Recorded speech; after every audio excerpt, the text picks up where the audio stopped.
I'm Clay Cavinder, and today we're going to discuss something that is a good management practice or tool to utilize to evaluate your nutrition program, and that's body condition scoring. With body condition scoring, if you don't know, it's a numerical score of 1 to 9, and it basically assesses how much fat that the horse is carrying over his body. We understand through scientific research and things that have been done in the past that a certain level of fat covering is needed to perform basic things like reproduction and some performance things, and so we'll discuss some of that later as well. But I want to give you some pointers on how to evaluate your horse to make sure that you're carrying the proper body condition for your horse. Okay, so we said that it's a 1 to 9 scale. 9 is obese, 1 is emaciated or extremely thin. And so we want to see performance horses especially, all horses pretty much, but our performance horses especially, in that ballpark of 5 to 6, which would be moderate.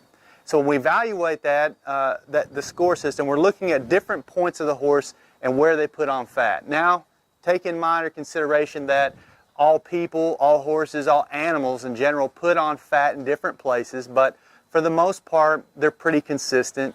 And so the spots that we're looking for fat covering is going to be along the rib, along the tail head, behind the shoulder here, the wither, and of course along the neck.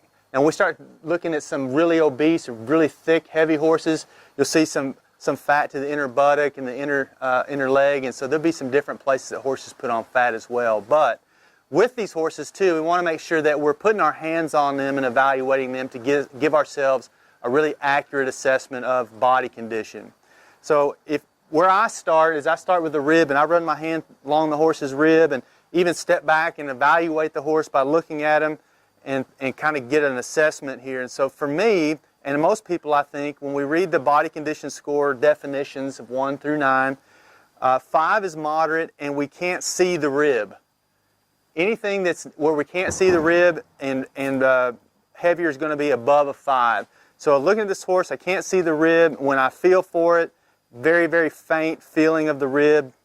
So I'm thinking this is going to be in the ballpark of a 5 to a 6. Now if I look along his backbone, I don't see an indentation or a negative crease. Horses that start to get fat will start to see a crease down their back. Horses that are really thin will be more of a teepeed look on their back. Along the wither here, I see a little bit of fat. Not really any along the back. He's pretty flat. A little bit maybe spongy to the tail head. Can't feel the rib, or very, very faint feeling of the rib. Can't see the rib.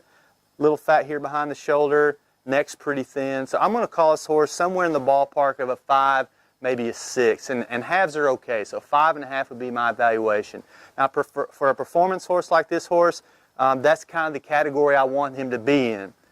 You have to think and consider the fact that as horses get to be 6, 7, or 8, we're putting them in a caloric, they're in abundance. Whatever they're eating in the diet, they're putting on more weight, just like us. Their calories are more than what they need for energy expenditure.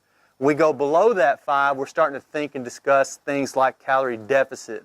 So if you're feeding your horse and you're riding him a lot and he's a high-performing horse and he's losing weight and becoming thin, and we go through and we evaluate his body condition and he's thin, 3 or a 4, you may consider that you need to improve your nutrition program to meet his caloric need. So we saw an example of somewhere between a 5 and a 6, a 5.5 probably. Here we start to see a horse that's somewhere probably a 4.5, maybe a 5, and we start to see maybe a little faint outline of the rib. So I said before, we start here at the rib, or I do, and feel the rib, and here's a lot more, I know you can't feel it, but a lot more of an easily felt rib. And we start to see maybe just a little bit from where you're sitting, start to see kind of a faint outline of the rib covering. Along this horse's back, we see the same kind of look as a 5 in terms of flat. Maybe just a little bit of fat around the tail head, not as much behind the wither here, pretty thin-necked. So my evaluation of that horse would be probably a 4.5. So with that said, you kind of got to start thinking about what you're doing with your horses. If this is a performance horse, is going to need, and being ridden is going to need a little more calorie in the diet. But other horses too need the same kind of thing. If you're thinking about brood mares in terms of a late gestating mare or early lactation mare, those horses really need some energy in the diet to meet their caloric needs for milk production and fetal development and that kind of thing. We also know, and you might think that maybe nutrition's not a big thing, but it really is. And we start to see a lot of problems, especially with mares that are below body condition 5. We start to see a lot of reproductive inefficiencies that occur. Longer length between estrus or ovulation, lengthened estrus cycles, rebreeding inefficiency and problems with those mares. And so, not saying for any bit that a horse that's below a 5 can't get pregnant or we can't carry a healthy foal, but your chances or likelihood of problems start to increase with horses that are a little more thin. So if you are thinking about maybe needing to bump up the body condition of your horses, you need to evaluate your nutrition program. Another point of advice I would give you is starting with your hay quality.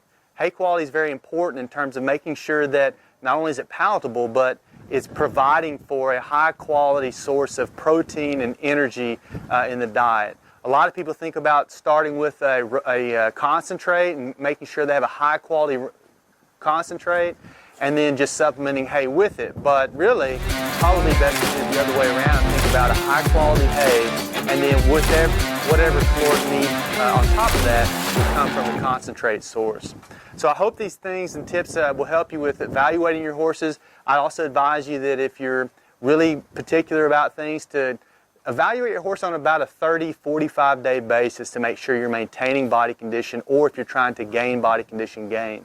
Now some of you may be trying to lose a body condition score or two. Horses are usually a lot of times maintained a little heavier than they need to be, and so it takes, we know, about 30 days-ish to drop or gain one body condition score. So if you're evaluating your horses routinely on a 30-45 day schedule, you're probably doing the right thing. Hope this helps you in evaluating your horses and thinking about nutrition. And next time we'll talk about another additional topic that probably goes along with nutrition to help you with body condition scoring. Thank you.